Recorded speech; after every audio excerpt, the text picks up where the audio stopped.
हां, नाही माझं काय म्हणणं आहे, ही पायवाट जुनी होती एक 20-25 फुटाची. जर काय शक्य होत असेल तर जरा एडीडीपी आणि यांच्याशी बोलून शक्य होत असेल तर एक 9 मीटर किंवा 12 मीटरचं टाकून द्या ना डीपीमध्ये प्रपोज.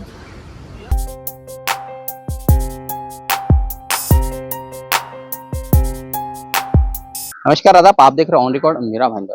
पिछले सप्ताह हमने एक खबर प्रमुखता से चलाई थी कि होटल सही पैलेस के पीछे जो दरगाह है, उस दरगाह पे आने जाने वाले जो लोग हैं, जो भक्तगण हैं, चाहे वो हिंदू हो या मुसलमान हो, उन्हें इस दरगाह में आने जाने का जो रास्ता था उसे पूरी तरह से बंद कर दिया गया था।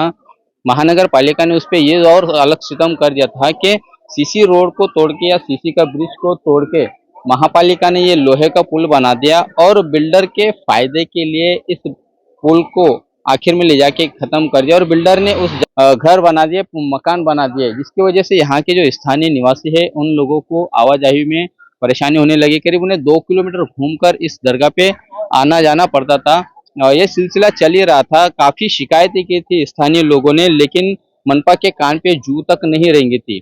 पिछले सप्ताह जब हमने खबर चलाई थी तो उस खबर का संज्ञान लेते हुए शिवसेना के विधायक प्रताप सरनाईक ने आज इस जगह पर आकर दौरा किया, यहाँ के लोगों की तकलीफें सुनी। तकलीफें सुनने के बाद में उन्हें जो परेशानियों से गुजरना पड़ रहा था उसको देखते हुए उन्होंने मनपा आयुक्त दिलीप ढोले को इस जगह से ही फोन किया और उनसे ये मांग की कि जल्द से जल्द इन लोगों का जो रास्ता बंद कर दिया गया है उसे खोला जाए। फोन के ऊपर हुई बातचीत को देखते हुए मनपा आयुक्त ने भी उन्हें आश्वासन दिया कि स्थानीय लोगों के परेशानियों को दूर करने के लिए जरूर इस रास्ते को खोला जाएगा। जल्द ही इस संदर्भ में एक संबंधित अधिकारियों की मीटिंग होगी और उस मीटिंग में निर्णय लिया जाएगा कि ये रास्ता लोगों के लिए खोल दिया जाए। आइए हम जानते हैं इस दौरान शिवसेना के विधायक प्रताप सरनाईक ने मीडिया कर्मियों से क्या जानकारी दी। परसों जब भी मुझे ये बात की पता चला और यहाँ के नागरिकों ने निवेदन दिया, हमारे यहाँ के नेता राममोहन शर्मा जी है, कमलाकर पाटिल और बहुत सारे लोगों ने मुझे बताया कि यहाँ पे बिल्डरों की मनमानी चल रही है। एक भद्रा नाम का कोई बिल्डर है, पिछले कई सालों से 60-70 साल से अधिक सालों से ये जो रास्ता है लोगों के ऊपर भले डीपी में ये रास्ता प्रस्तावित नहीं है मगर बहुत सारे लोग ये रास्ते का इस्तेमाल करते हैं। यहाँ पे बड़ी मस्जिद भी है, वो मस्जिद के आने जाने का ये रास्ता है मगर दरगाह है मगर आसपास के लोग इसका इस्तेमाल रास्ते का बहुत सालों से करते थे। तो मैंने अभी कमिश्नर साहब को कहा कि किसी भी हालत में ये दरगाह जाने वाला जो रास्ता है और साथ ही में लोगों को आने जाने का रास्ता जो है वो खुला कर दिया जाए। पहले बड़ा रास्ता था तो रास्ता तोड़ दिया, फिर बाद में उसने सिर्फ लोखंड का जो ब्रिज है वो ब्रिज बनाया, वो ब्रिज के लिए भी खर्चा किया। तो ये किस लिए किया ये हमें पता नहीं चला। शायद महानगर पालिका के कुछ अधिकारी और बिल्डरों से मिली जुली की वजह से शायद ये रास्ता बंद किया होगा, लोगों का ख्याल नहीं किया रहेगा। अगर अभी मैंने साफ तौर पे कमिश्नर साहब से फोन पे बात किया, उनको जो हकीकत है वो वीडियो के माध्यम से दिखा भी दी है। उनका ये कहना है कि मैं किसी भी हालत में अगर आज अधिकारी हमारे रहेंगे तो आज ही ये रास्ता खुला कर देता हूँ, नहीं तो सोमवार को मैं अधिकारियों की एक टीम भेज के ये रास्ता लोगों के लिए खुला कर दूंगा।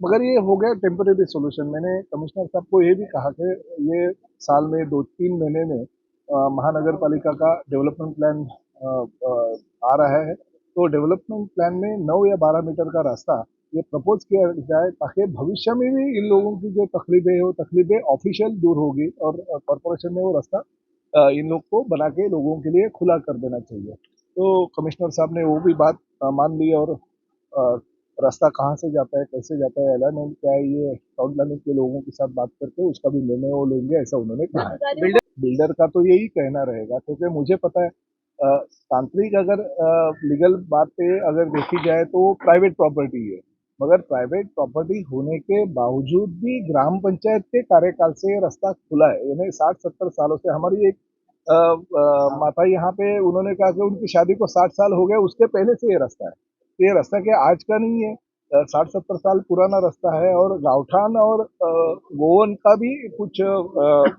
नियम है। वो नियम के अनुसार ये रास्ता डायरेक्ट कोई भी बंद नहीं कर सकता है। हाँ, रहा प्राइवेट प्रॉपर्टी की बात, तो एक तो उस पर गार्डन स्कूल वगैरह रिजर्वेशन भी है वो प्रॉपर्टी पे, तो कॉर्पोरेशन एक्विजिशन प्रोसीजर के हिसाब से वो एक्विजिशन भी कर सकती है। और अभी नया डेवलपमेंट प्लान हो रहा है, वो डेवलपमेंट प्लान में 9 मीटर 12 मीटर का जो रास्ता जरूरत है लोगों को उतना डाल सकते हैं। तो ऐसे कोई नहीं है, इसकी प्राइवेट प्रॉपर्टी रहेगी तो मनमानी कोई भी करेगा। लोगों को जो तकलीफ होती है वो तकलीफ अगर एक बिल्डर की वजह से होती रहेगी तो हम सहन नहीं करेंगे। और भद्रा नाम का बिल्डर, उसकी कंप्लेंट भी बहुत है, महानगर पालिका उसने इनलीगल काम भी वहां पे किया है। जो कंस्ट्रक्शन उसने किया वो कंस्ट्रक्शन में भी उसने इनलीगल काम किया है। तो अगर कॉर्पोरेशन ऐसे बिल्डर को सपोर्ट समर्थन करती रहेगी तो हम इस परिसर का लोक प्रतिनिधि होने के नाते मैं वो बिल्डर को माफ नहीं करूंगा, ना ही कॉर्पोरेशन के अधिकारियों। इसमें सचिन बच्चाओ को मैंने साफ तौर पे कहा है कि उसके ऊपर कार्रवाई की जाए। अगर उसके ऊपर सचिन बच्चाओ कार्रवाई नहीं करती है तो मैं सचिन बच्चाओ के पीछे लग जाऊंगा। बात है, लोक प्रतिनिधि विकास के लिए रहता है, ना ही इनलीगल बांधकाम के ऊपर बार बार रोज इनलीगल बांधकाम होते रहते हैं और उसके ऊपर शिकायत नहीं करूँ।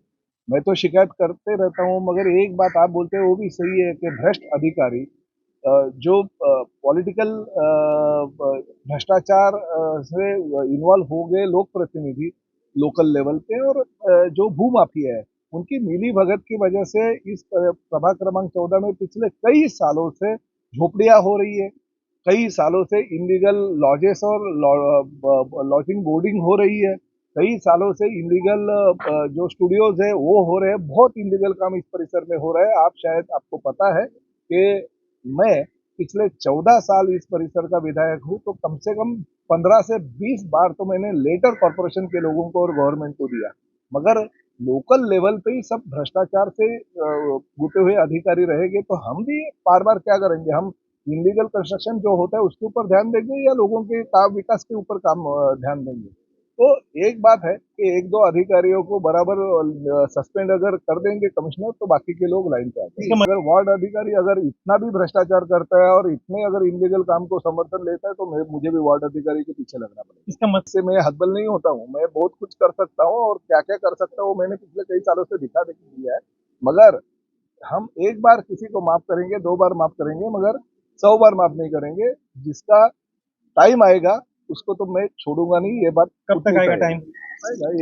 ये थे शिवसेना के एमएलए प्रताप सरनाईक, जो जानकारी दे रहे थे कि यहाँ के लोगों की जो तकलीफें थी और जो परेशानी थी अब उन्हें जल्द ही दूर कर दिया जाएगा और संबंधित बिल्डर से बातचीत करके संबंधित अधिकारियों द्वारा इस रास्ते को सार्वजनिक रास्ता फिर से दोबारा शुरू कर दिया जाएगा। शिवसेना के विधायक प्रताप सरनाईक ने साथ में ये भी कहा है कि इस इलाके में जितना भ्रष्टाचार चल रहा है, इस इलाके में जितना अनधिकृत बांधकाम चल रहा है, उसकी वो लगातार शिकायतें करते आ रहे हैं और अब अगर अधिकारियों के कान खड़े नहीं हुए या अधिकारी गंभीर नहीं होते हैं तो वो जरूर उन अधिकारियों पर भी कार्रवाई करने की मांग करेंगे। देखना है कि प्रभाग 6 में जिस तरह से बड़े पैमाने पर अवैध निर्माण हो रहे हैं, क्या उन अवैध निर्माणों पर एमएलए प्रताप सरनाईक की दखल अंदाजी के बाद में रोक लगेगी भी या नहीं। आप देख रहे हैं कैमरामैन आरिफ कुरैशी और साबिर शेख के साथ ऑन रिकॉर्ड मीरा भाईंदर। धन्यवाद।